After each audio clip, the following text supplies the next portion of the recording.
So again, my name is Jim Buss. I'm the Dean of the Honors College. Brittany and David, why don't I let you both introduce yourselves first as sort of staff members of the college so that students know who you are. Brittany, go ahead. Hi everyone, my name is Brittany Beal. I'm the coordinator of admissions for the Honors College. And I'm David Keim. I'm the coordinator of advising for the Honors College. And I'm going to steal this from a meeting I was in yesterday. So I'll start with Jasmine. Jasmine, if you want to introduce yourself, your name, major, year, things like that, how you're involved in honors, and then you get to select the next person to introduce themselves. So kind of like ping pong, we'll bounce it around. So go ahead, Jasmine. All right, so my name is Jasmine Smart. I'm a psychology major. I'm in my second year, but I'm a junior by credit hour. I'm an honors ambassador, and I am involved in Honor Student Association. And I'm going to let Becca go. All right. Hi, guys. I'm Becca. I'm a junior biology major. I have a chemistry minor as well. I am one of the lead honors ambassadors. I'm also involved with HSA, and I'm in Tri Beta, which is like our biology society. And I'm going to pick Caitlin. Okay, hi guys. I am a second year at NKU. I'm a junior by credit hour as well. My major is public relations and I have a minor in marketing. My involvement with the Honors College is I am an honors ambassador and I'm in the Honors Student Association. Oh, Trisha, if she is ready. I know she just joined the call, but. Okay, no, you're fine.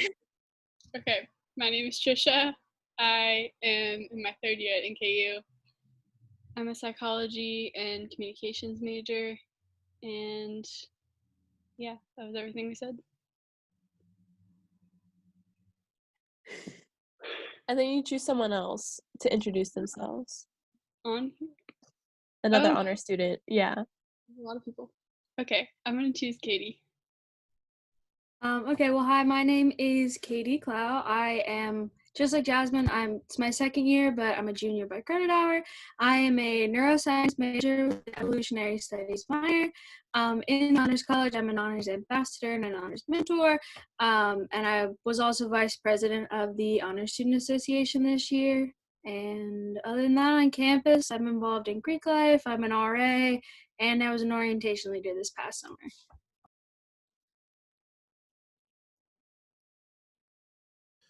So, so I know we have a bunch of future students or prospective students joining us. Like I said, there's a chat function, so if you want to type in questions, you're more than welcome to do that. You can just turn on your mic and ask questions at any time. But what I wanted to start with is just to our current students. So my role here is just to sort of moderate, so I'm going to ask some questions and then let you guys answer them. A lot of these are questions that students have asked me, and so I'm hoping you'll be able to answer those. And so I'm curious about what you think. Sort of, what are the the advantages of being in the Honors College, and what do you like most about it?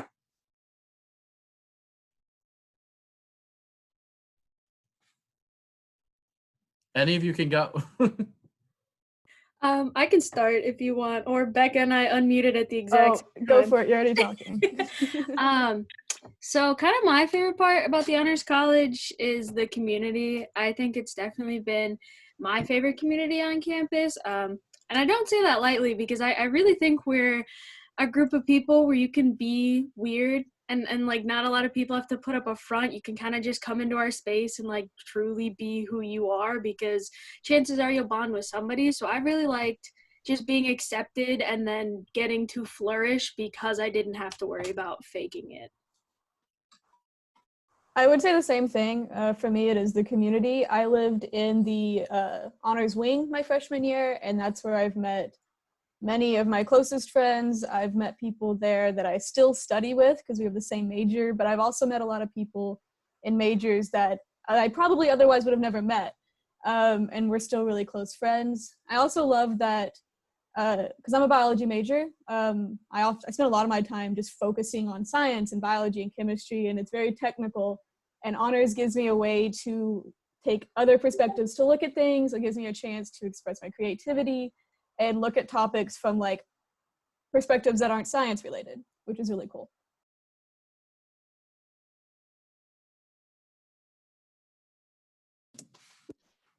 Hey, Dean Bus, there is a question in the Yep. chat.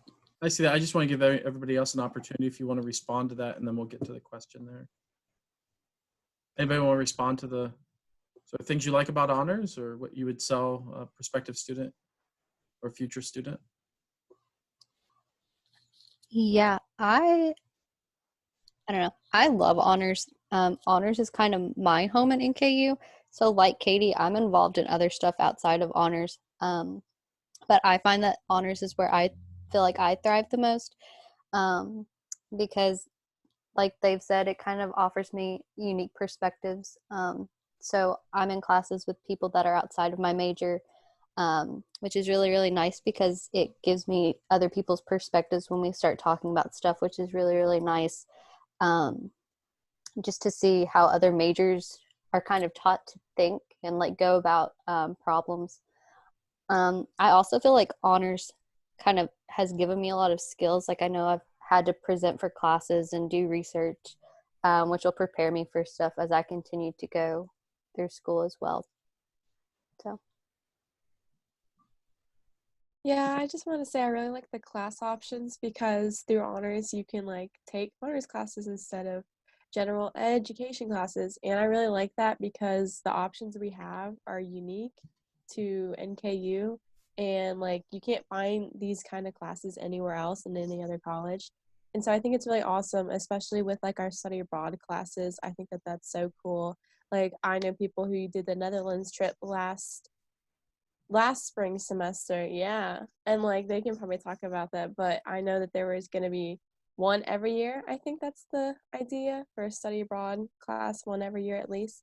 And just in general, all the classes are really cool, and like it's a class that like I look forward to going to. Sometimes you have classes where you're like, I have to go to it, but honors classes is always something I like look forward to in my day just because it's so different, and it's such an interesting topic because of the options they give you. And so it's by far like one of my favorite classes of the week. Hey, Oni, welcome. So I do want to address the question that's in the chat room about STEM majors and classes geared towards STEM. So I just want to talk a little bit about the details of that, and then I'll open it up to students because we have quite a few STEM majors who are here on the line with us and who can talk about their experience as a STEM major. I wish Parker Kane were still here. He graduated last year. All the students here know him very well. He comes to a lot of our recruitment events still as an alum. But he was a data science major who graduated last year and works for 8451.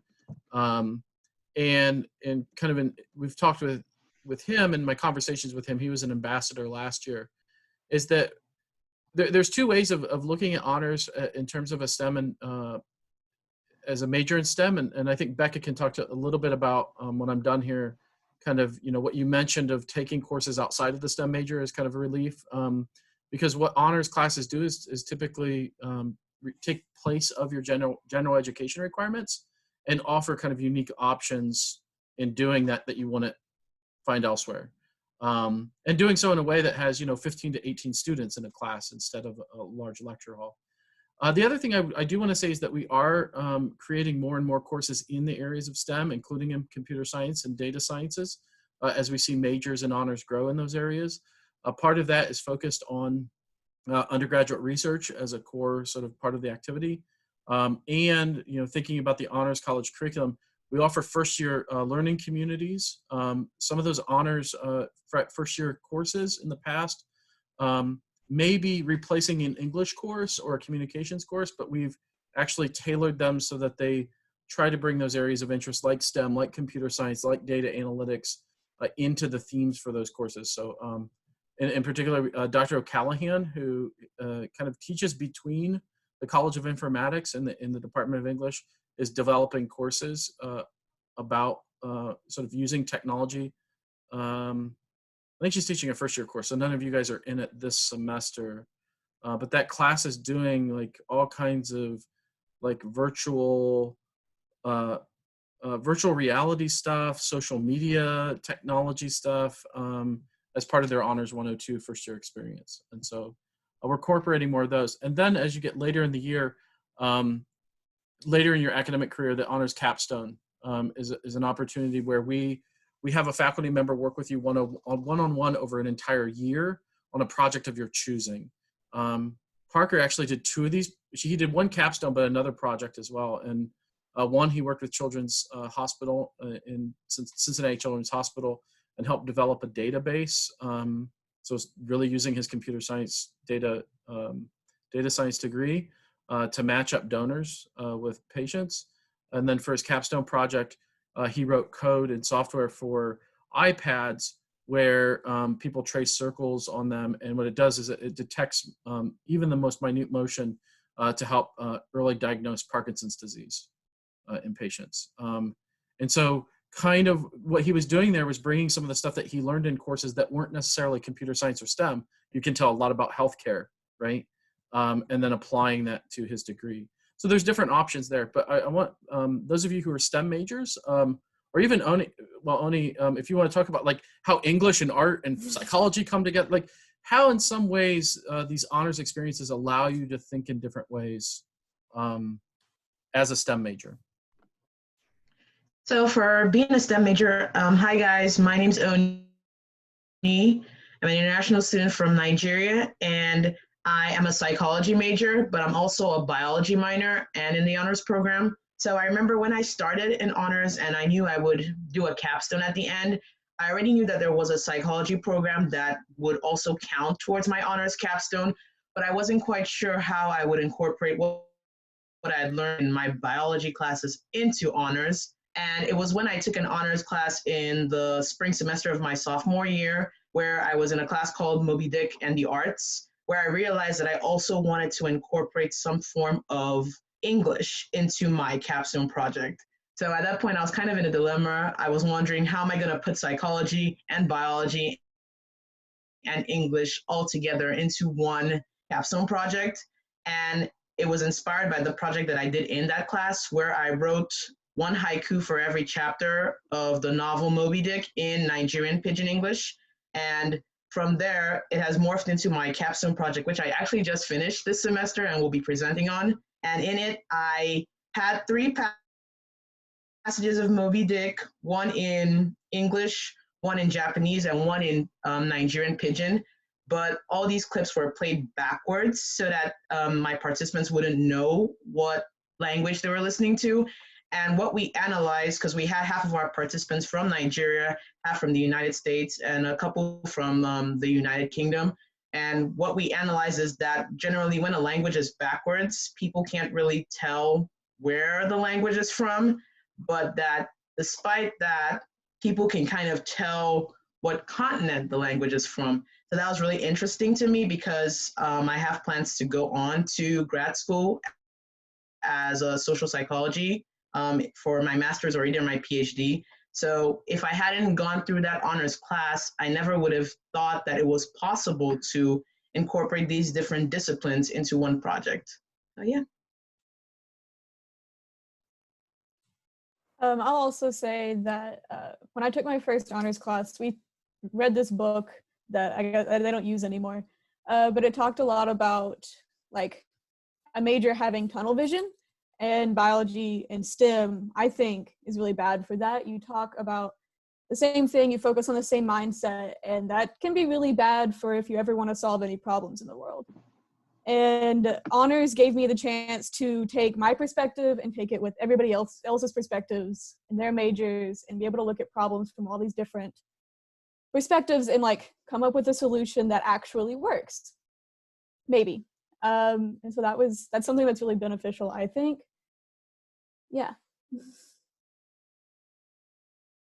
Touching on that with what Becca said too, since I'm a neuroscience major, which is under the biological sciences department, I definitely agree that tunnel vision is like super bad in our major, especially just you take science all the time. And I love science, it's why it's my major. But I think the Honors College makes us really well-rounded humans, and it's like also making us good people, not just good students. And so I remember I actually took Dr. Buss's class last spring, and on like the first or second day, we were reading an article and everybody had read this article. We're like ready to discuss. And Dr. Buss goes, "Who wrote it?" And we give the name and he goes, "Yeah, but who wrote it?"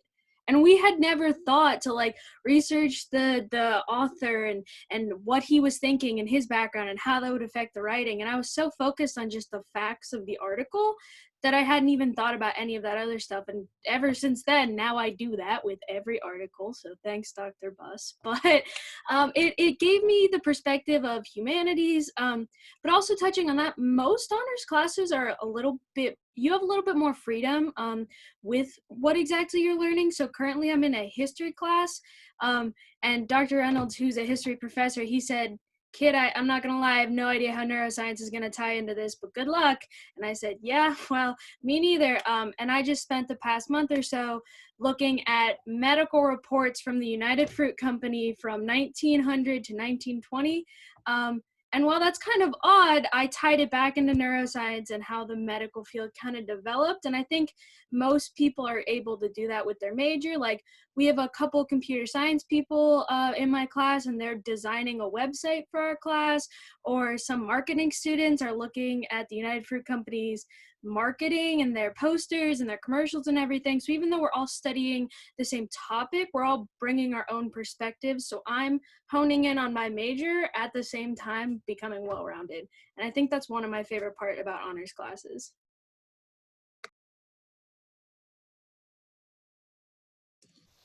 So we have another question here about your obligations and requirements. What additional classes or requirements do you have to take to be in good standing in honors?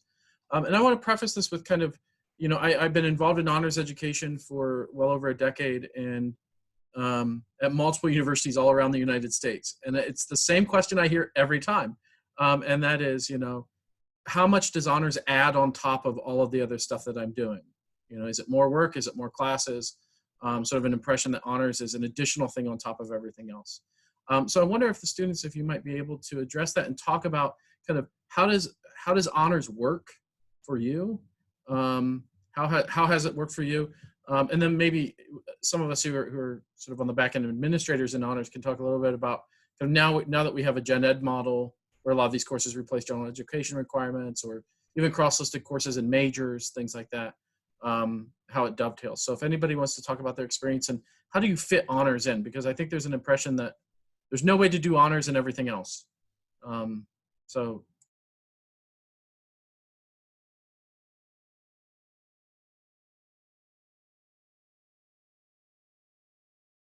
I'll go. I don't know. I know let's see. The question is like, is there any extra obligations, right? or essentially, like, how do you fit honors into your academic career plans? So for me personally, I have to take like one honors class a semester. And I think that's probably how most people's are as well. And it works really well with my major. I don't know. I don't know if that answers the question the way that you wanted it to be. But, yeah. I mean, as far as having like extra fulfillments and stuff, like there isn't really any. So, and I could have my minor in honors and still graduate early. So for me personally, it's not extra work really. I think that a lot of people actually get out of classes through honors. So coming in, most people take 101 and 102, which actually gets you out of your English gen eds, and then also public speaking, which I know is really nice for some people who don't want to sit through a public speaking class. So that's 2 classes that usually fulfill 3 requirements. And then moving on from that, you take 3 upper level honors classes that then satisfy a gen ed like cohort. So for people who may be in the humanities like English or philosophy, things like that, and don't want to take science classes, every NKU student has to take a science class with a lab, but the Honors College has been really good about offering science classes you can take instead. So again, your honors classes are satisfying gen eds. So most people take honors classes instead of gen eds, which helps them in the long run. They don't get put back any. And I know the capstone can seem really daunting, but a lot of people have to do a capstone for their major anyways. I know that I had to do one. And I also will just say that, like, advice for anyone coming in, if you have any kind of idea or problem or need anything, asking in the honors college will get you so far. So if you're worried about not meeting a requirement in anything, but you say, hey, I've been working at this company, do you think we could count it for an honors internship? The staff will really work with you to make it fit in your schedule and make it work. So most people don't have extra work. They usually get out of a lot of gen eds, and then they get a lot of opportunities out of the college, if that makes sense. And to go, Oh, you go. pretty good. Okay.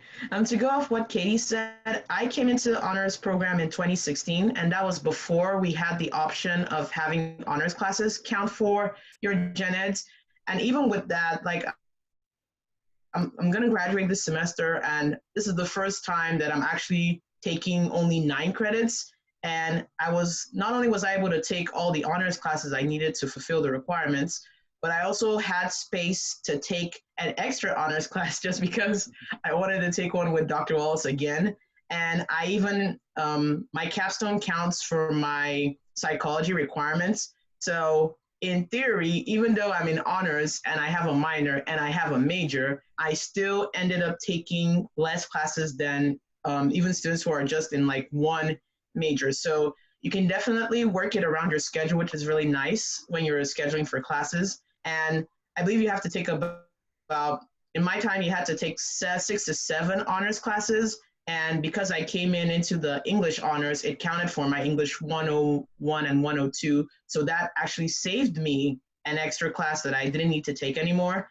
And in general, I think I did 1 honors class per academic year from my sophomore year onwards.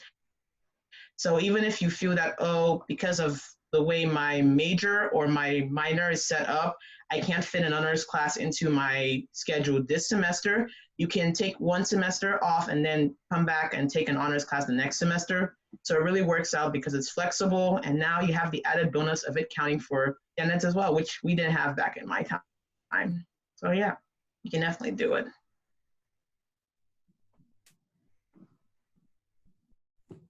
Trisha, did you want to add something? I mean, I was just going to speak to what Oni said.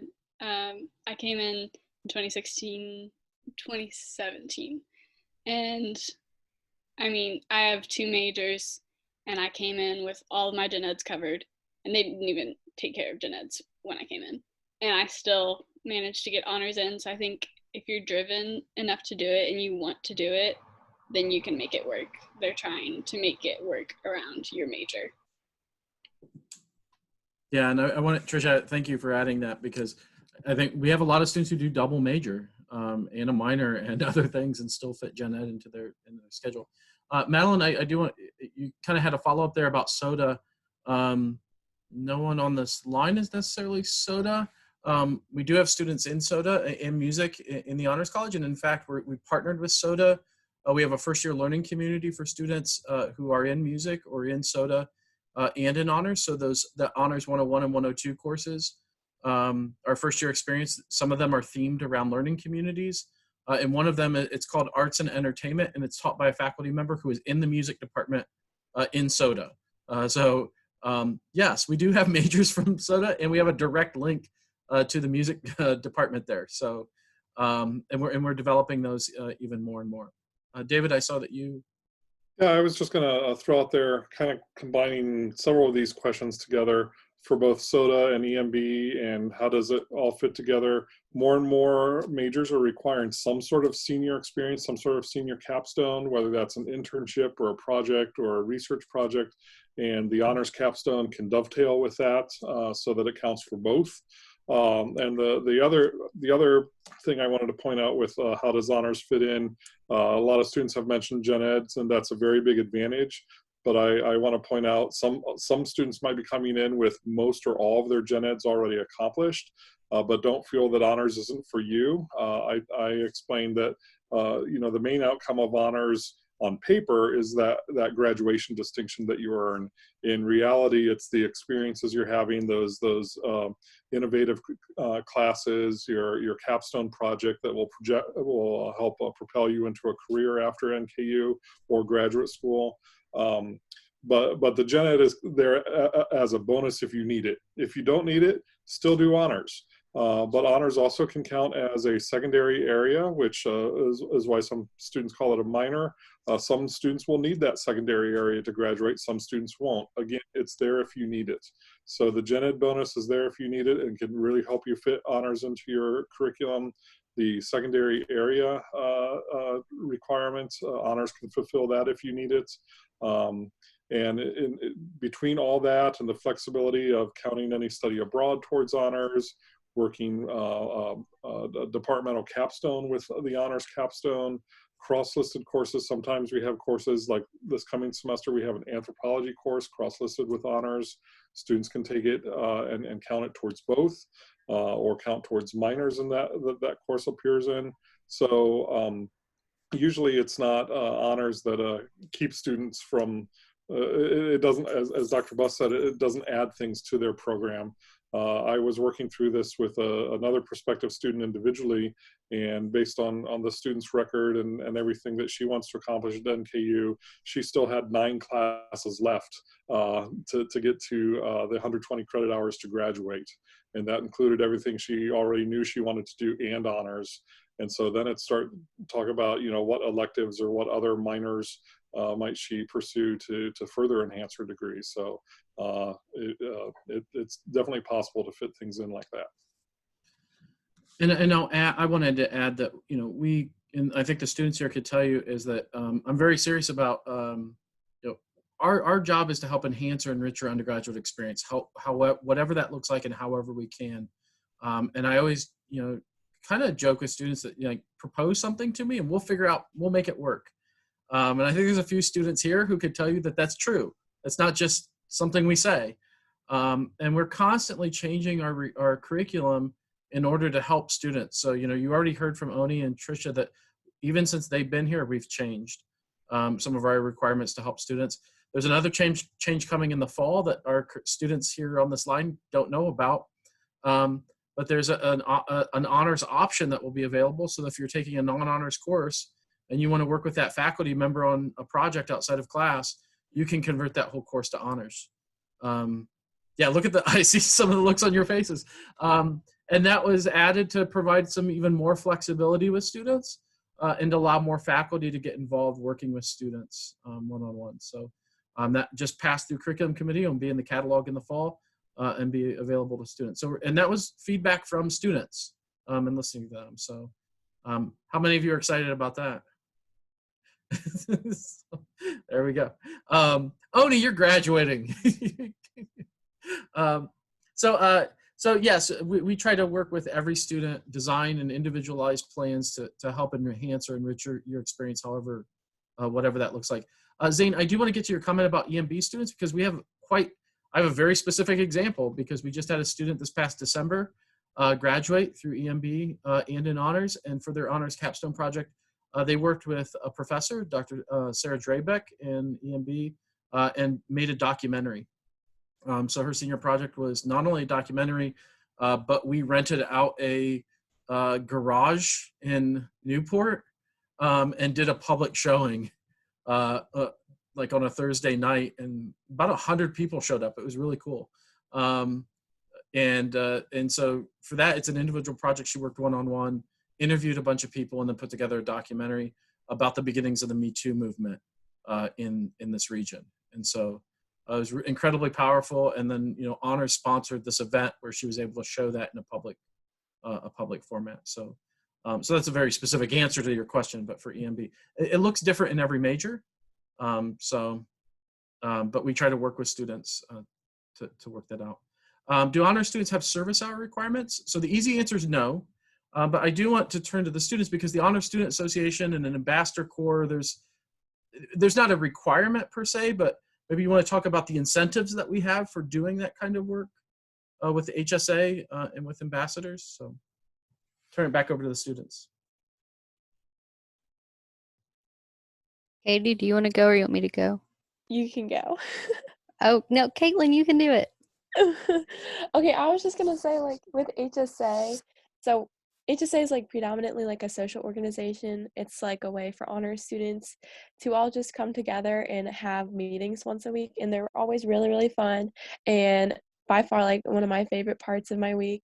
And every year, Honors Student Association does like a big like service project. We normally do more than one. We did this past year. We did, I think, a couple, but we normally try to do one really big service project or something in the community every single year. Like last year, I brought up the idea of having a group of us go participate in the MS Walkathon, which happens in Cincinnati every year. And so we did that, and that was awesome. We got free shirts, we got free Skyline or City Barbecue, or I don't know, it was lots of free food and stuff. And it was just really awesome to like show up and like walk through Cincinnati with all these people, and like by walking, like every person who like signed up to do it, like someone would donate money for like the cause of like finding a cure for multiple sclerosis. And so I think that was really cool. And I know we also did like a toy drive this past fall semester for kids around Christmas time who just like can't really get that many toys around Christmas. So we had a lot of stuff brought in by students, and then we like took time to put all of those together and then send them off. And I'm sure we would have done something this semester too, but of course like everything went online and that happened. But yeah, it's not mandatory at all, but like the students are always passionate about it, and we get people to show up and we get people to do it and participate, and it's fun. So that's what I want to say, so Jasmine can go.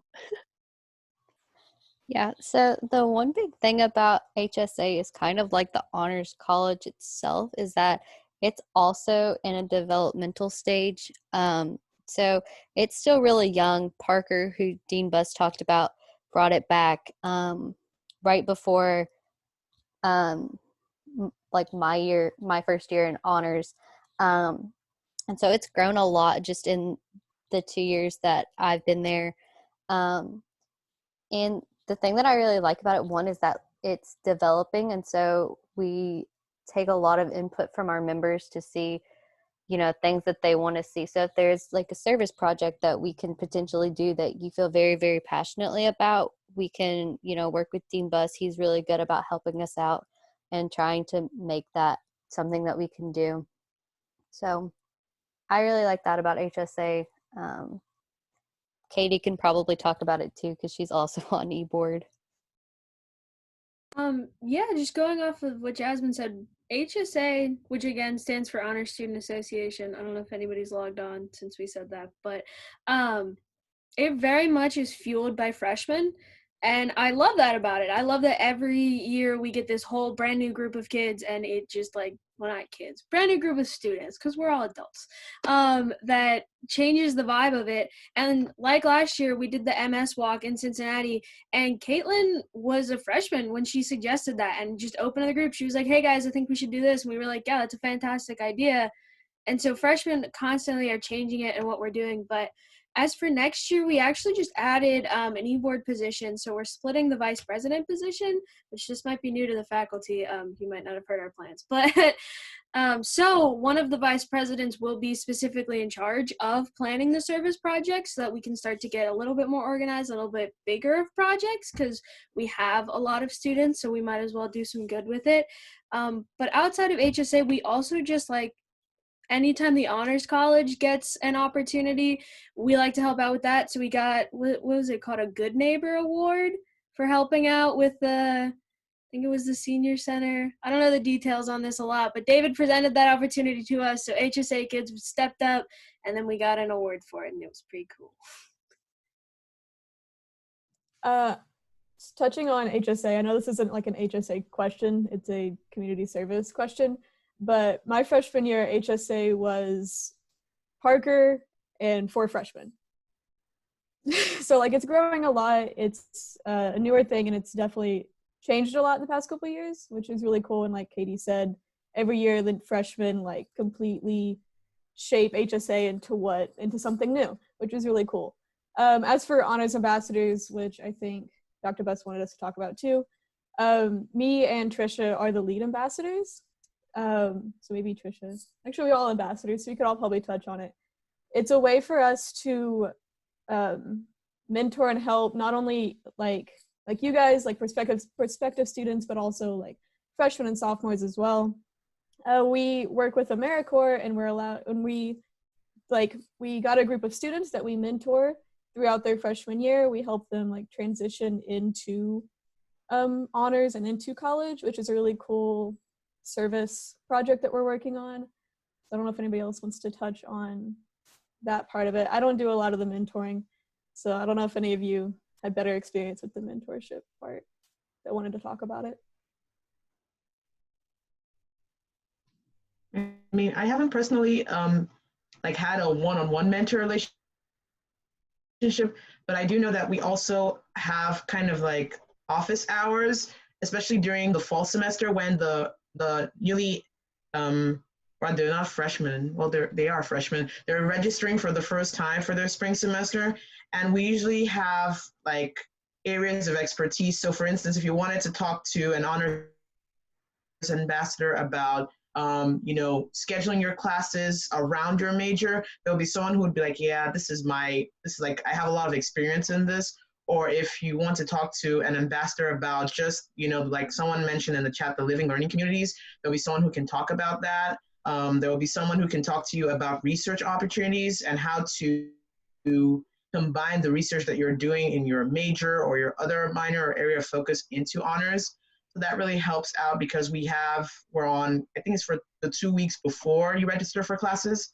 And that really helps because that first year, there's a lot of transitions going on in your life. And just knowing that there's a team of students who literally went through this a couple years back, or even like a couple semesters back, is very, very comforting, because then you know that, okay, you've specifically done this thing. How did you go about doing this? What kind of advice do you have? And you can always ask the ambassadors any question whenever you have issues, or if you just want clarification on things. So, yeah. Yeah, no, I will say, so the question about service hours, they're not required. The Honor Student Association definitely does a lot of work with sort of service projects. Also just fun things. One of my favorite things is the trivia nights when, 50, 60, 70 people show up and we have teams and pizza, and, it's just a way to kind of unwind in the evening. But for students who do the volunteer service projects, who are involved, there's a point system, the HSA. And so instead of it being a requirement, it's a reward. It's more of a reward. So each year the Honors College charters a 54-person bus. The Honor Students Association gets to choose the location, so someplace within driving distance. And we pay for all the rest, kind of to an excursion. So last year we went to Chicago for a day, did kind of a behind-the-scenes tour of museums and all kinds of other stuff. Ate a lot of pizza. Deep dish, not enough because there was some left over. But this year we were supposed to, actually, was it tomorrow? We're supposed to go to Nashville tomorrow. So obviously that's not happening. We should just all Zoom. So everybody who got the points, we should just Zoom with like the Nashville skyline in the background. And we'll just, so remember 5 a.m. tomorrow morning. No. So really. Yes. So typically we'll leave campus around 5 a.m. You can sleep on the bus, and then we'll go to, Chicago, Nashville, Pittsburgh, someplace within, 4 or 5 hours, and spend the day. But it's a reward for students doing the surface hours. So instead of making it a requirement, it's more like it's rewarded. I see Becca has other rewards that we have. She's got the victory medals. There's just little things that we do. Oh, please. So it's not required, but it is something that we do. The other question, I do want to get to this. Those of you that living learning communities, Callahan Hall, if anybody wants to talk about that. Well, hi, I'm the honors RA next year, so if you're living in the Learning Living community, me and Talitha will be your RAs. But I only lived there for a couple months. My first semester, I ended up moving onto my sorority's floor, but I enjoyed it. I don't know, Becky, you had a great time on it, so I'll I let you. did. So I lived in the Living Learning community my freshman year, so 2017, 2018. Like I kind of mentioned earlier, the Living Learning community gave me most of my friends. Like I still talk to all of them today, and I'm still super close to all of them. And most of them I probably would have never met otherwise. My study buddy now, who we have the same major, and we've taken almost all of our classes together because it's just a great way to study. I met in the Living Learning community freshman year, and I'm still not sure if I would have met him otherwise. But also I got to meet people, political science majors, theater majors, all over the place. And it was just a great way of transitioning into college. Coming to college can be kind of scary. You don't know anybody. And having this hallway of people that you're going to have classes with and you're going to see a lot of the times is really nice. So like moving in, I didn't know anybody, but then suddenly I had this hallway, and the way the hallway is kind of set up, it's a little secluded from everybody else. It's like your own little world back there. And so you get really close to everybody really quickly. They have the best lounge anywhere on campus. Has the comfy couches, there's a TV you can watch, and that's where I spent most of my freshman year, is just hanging out in that lounge with the other students who lived in that hallway. So it's just a great way of transitioning into college, and like a great way to like meet new people. This is more of a question. Do we still have spots open on the floor? Like, do you know? Yes, anybody who wants to live in the Honors Living community will be able to live in the Honors Living community. So those assignments are ongoing and happening right now, but yes, that is a possibility. And I'll throw out, I'm also the liaison to the Honors Living community currently. And one thing that's added for this past year and will be going forward in the next year is co-curricular events that I help organize with the students. And this could be going to our local state park, seeing the bison herd that's there and talking to the bison herd manager, who's also an NKU alum, and going on a woods hike there. But it was also service opportunities with the Highland Heights City. And that's what led to that Good Neighbor Award that one of the other students had mentioned earlier. So that was specifically to the Honors Living community for their help at both a Halloween event and a Veterans Day / senior breakfast event through the Highland Heights City building. You know, getting to eat breakfast with the mayor is a pretty cool thing. So that's a little bit more information, newer information about the Honors Living community. So.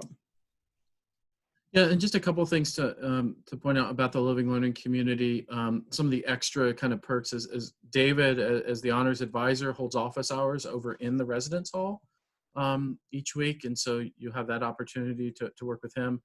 As time permits, I try to get over there every couple weeks or every month. I'll hold office hours or just kind of drop in and hang out with students in the residence hall, sort of listening to students' concerns and then trying to do what I can to advocate for students. In addition, honor students in the Living Learning community move in a few days early, and we do kind of a special honors orientation where last year all of the honors faculty who teach in the first year program joined us in Cincinnati, and we did kind of walking tours of different areas. Madeline, you'll like this one. One of the faculty members and myself did a behind the scenes tour of music and theater in downtown Cincinnati, and so we snuck in, broke in, maybe, no. We got some interesting behind the scenes tours that weren't planned. We just kind of showed up at a back door at one of at Music Hall, and somebody met us there and they were like, hey, do you want a tour? So we got behind the stage tour. So there's different kinds of opportunities. One of the great things I think is you get to really meet your faculty members, get to know them really well outside the classroom. You get to meet, you get to know David very well as an advisor and as a mentor. So there's a lot of advantages to the Living Learning community in addition to what folks said here. and Katie being the RA in that area next year, will be an exciting link between HSA honors, everything else, and the living community itself. Talitha and I have big plans. We have been texting back and forth since we found out that we were going to be co-RAs. So if you live there next year, we got there's so much wall space, which sounds weird, but like the traditional dorms, the hallways are so little, like it's basically like one person walking space, but Callahan has these huge hallways. So Talitha and I have all kinds of decoration plans, activity plans, ways to make the space feel even more included. So I enjoyed living there. I met Jasmine by living in the learning community, and she was one of my first friends at NKU, and now she's one of my closest friends. So I recommend you live there because you'll meet people like Jasmine, and she's pretty cool. Thanks, Katie. So I want to open it up for those of you who haven't sort of added a question to the chat. I see a few faces out there, and I see a lot of names. Anybody have any other questions or thoughts? Feel free to unmute your mic and jump in, or if you want to type any more questions in the chat group, feel free. I have a question. Are we supposed to text the questions? No, go ahead. Go ahead. Okay. I was sent an email about the NKU housing that was kind of confusing. I'm not sure if it was saying that I had to reapply or what. I just didn't understand what it was saying. David, do you want to? Was that email from me or was it from housing specifically? It was from you. It was from me. So that was just a blanket email that was sent to all incoming admitted honor students, just to remind them that rooms were still available, and they have to. And you and I exchanged an email since then, haven't we? Yeah. Yeah.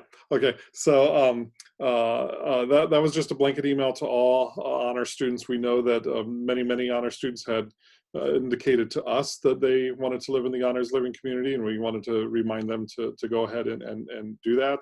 So that wasn't targeted at you specifically. That went out to all admitted honor students. And as I mentioned, housing is currently working on those room assignments currently. We're supposed to get a mega update, supposedly mega update on the assignments next week. I do want to say that typically housing doesn't inform students of their specific and final room assignments until June. So it's not unusual if you all haven't heard back from housing. But anybody that's interested in living in the honors living community, be sure to let us at honors know, and then housing and Dr. Buss and I will be working together to make sure that every honors student that wants to live in the honors living community has a space in the honors living community. So that's the important thing. And beyond that, there was a little bit of confusion about dates too. I won't go into that, but you're on our list of people we know to watch out for to have a placement in the honors living community.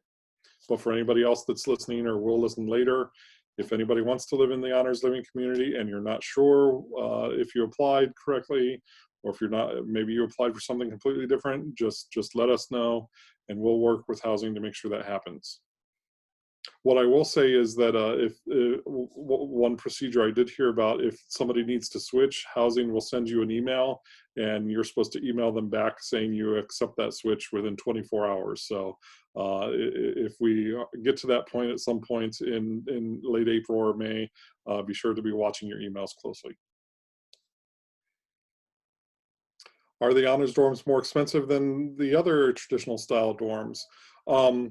They are a little bit more expensive than, say, Kentucky and Commonwealth because they have a half bath in them, whereas Kentucky and Commonwealth have no bathrooms in them. That's the Kentucky and Commonwealth are the truly traditional dorm styles, and also the least expensive dorm option here on campus. So the half baths that are in the honors living community are a little bit more expensive than that, but they're still, they're nothing like and I think we have the housing link to the housing rates. At least this past year's housing rates are up there. But the Callahan double half baths are still on the lesser expensive end as compared to, say, the efficiencies and things like that.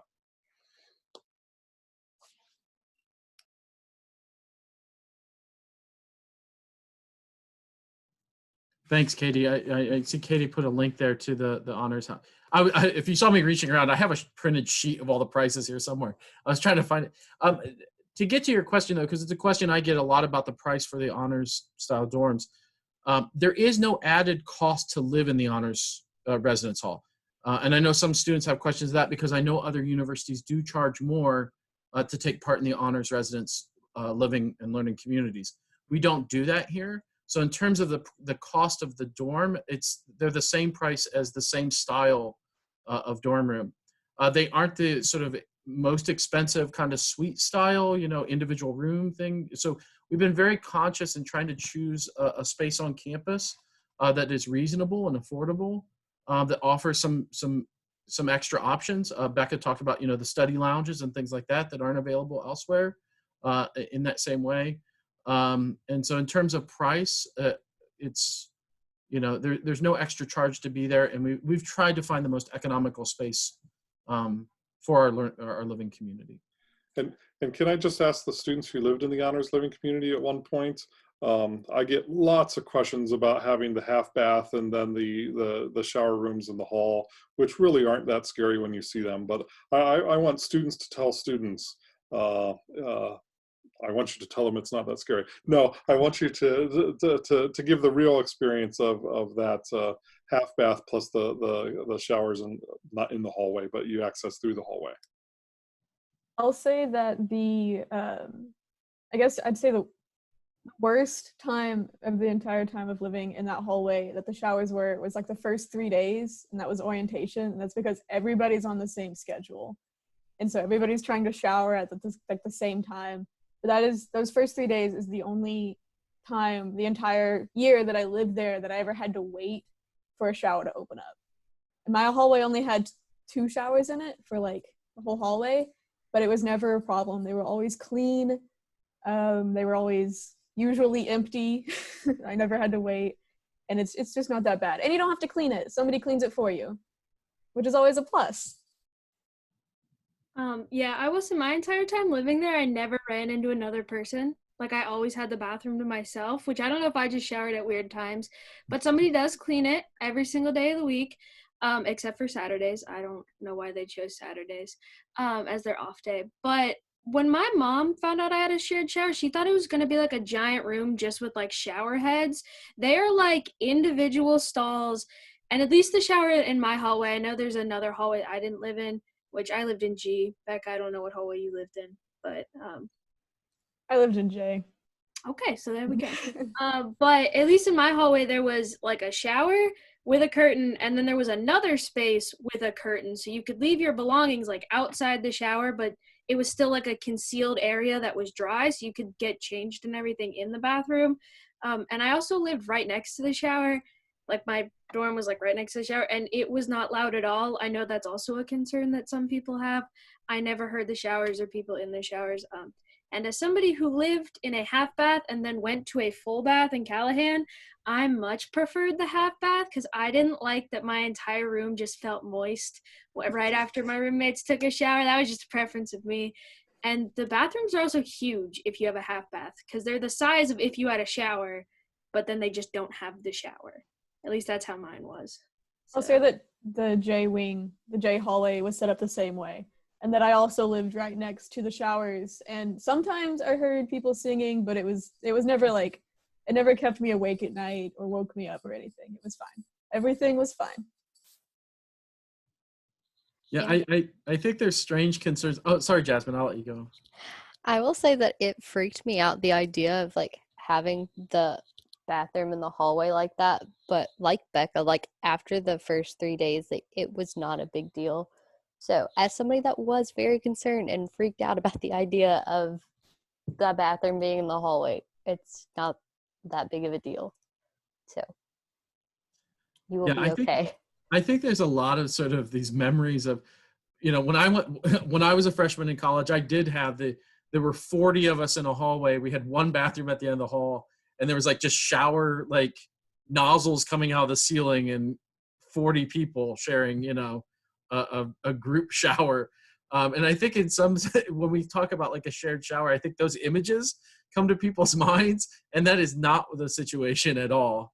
So I'm glad that, some of you who've lived there have been able to sort of talk about that, because particularly in the female section of the wing, I don't know what the showers look like. So it's hard for me to tell students exactly what that experience is like. And obviously my college experience was very different because it was the like horrific kind of thing. So, but that's not what we have here.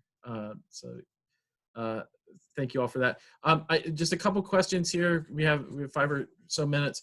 How do I check my status of my honors application to see if I was accepted or not? If there's any question, we send the emails directly to the email address that you provided us with the application. If you haven't heard anything from us, just email Brittany Beal here, who can type her address in, or you want to tell everyone your email address? So as Dean Buss was saying, you can email me with any admission or application questions, and I'll type it into the chat, but it's Beal, BIHLB3 @nku.edu. And I'll type it over here now as well. And my email is Buss, B-U-S-S. You see my name, right? Getting better at that. BussJ1 @nku.edu. And so you can email either of us, and Brittany's will have direct access and probably quicker access than I do, but we can check that for you. Is there a deadline to confirm acceptance to the Honors College, or can you wait until he talks with a counselor at Northern Exposure? It is possible to wait until sort of the summer registration events.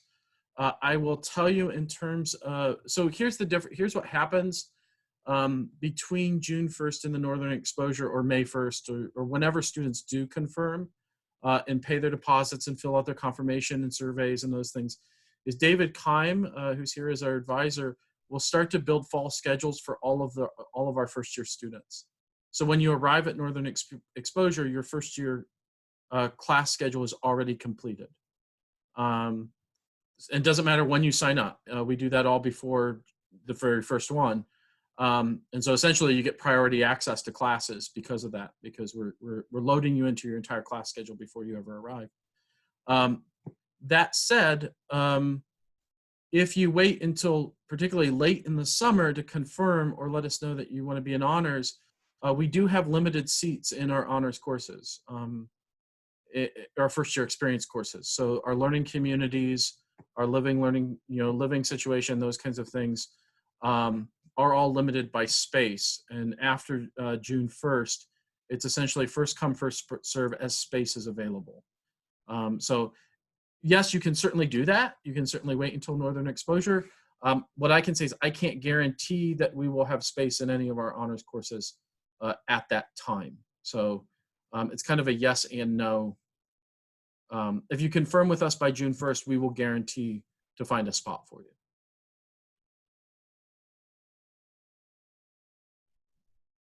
And David has put his email address down here for any questions about honors or the living learning community. And I'll speak it since I know on the video that doesn't show up. It's KIM as in Mary, KIMED @nku.edu.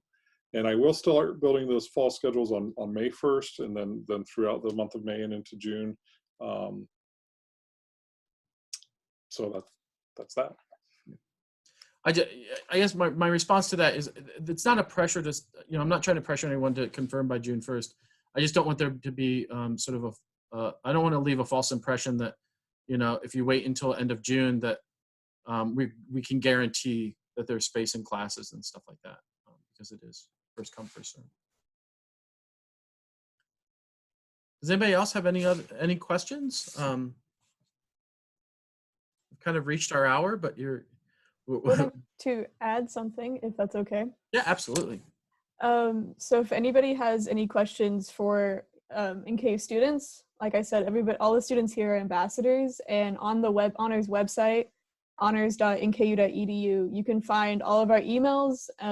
We're not the only ambassadors, there's several others, and we are like split up by majors and like different categories, and you can find somebody who most likely will be able to answer your question. And I know that all of us are willing to answer questions over email right now. So yeah, if you want to ask any questions to NKU students, you can find us there. And also you should follow the NKU Instagram, or the Honors Instagram, because I'm the one that posts on that and I share a lot of cool information there. So you should follow that. She does a great job. We've been doing debates every day. Becca works really hard. Follow us on Instagram. We all were there. It's super cute. She works so hard. Follow the Instagram, NKU Honors. Thanks, Katie. Yeah, and to find the student ambassadors, go to nku.edu/honors, and under the Future Students tab, right there on the front page, you will see a link for student ambassadors. And there's profiles for each one of the students who are here. And like Becca said, a lot more. And so you can send them private emails and they'll be happy to answer any questions you might have.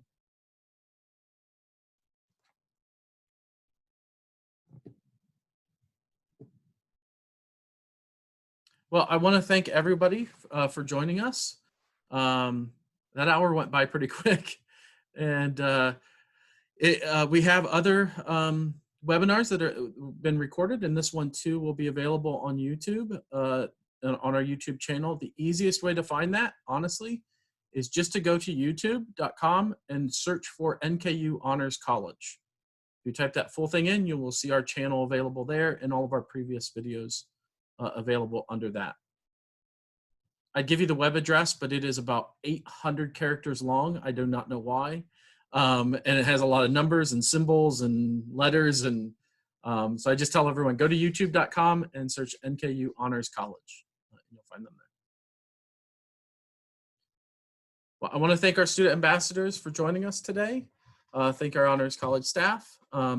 Everybody have a fantastic weekend. If you have any questions, reach out to any of us. We're happy to help you.